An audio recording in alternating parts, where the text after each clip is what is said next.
Hello everyone, thank you for tuning in. I want to focus this video on this thing called a vacuum tree down here.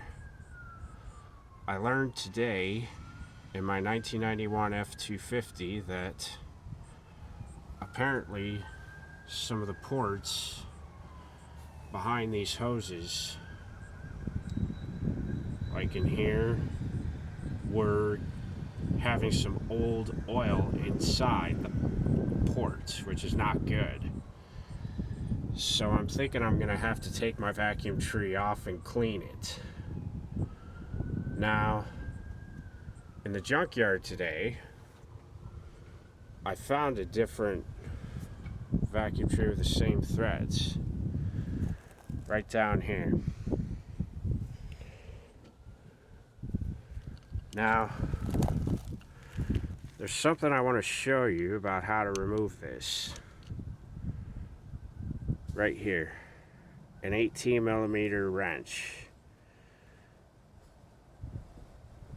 It doesn't have to be a stubby wrench, but where you have to put it is on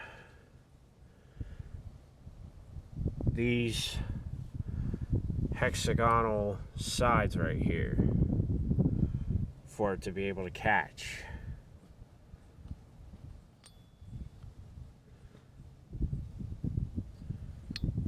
See how it fits like a glove right there? That's all you got to do. Just take a 18mm wrench, put it right behind the vacuum fittings, but not up against them. Because, as you see, you do have a little wiggle room right there. So all you need to do is to get a lever arm perpendicular to your wrench, and you turn it. And that's all you got to do. So this is something new that I learned today, but I wanted to show you this. And thank you for tuning in. Appreciate it.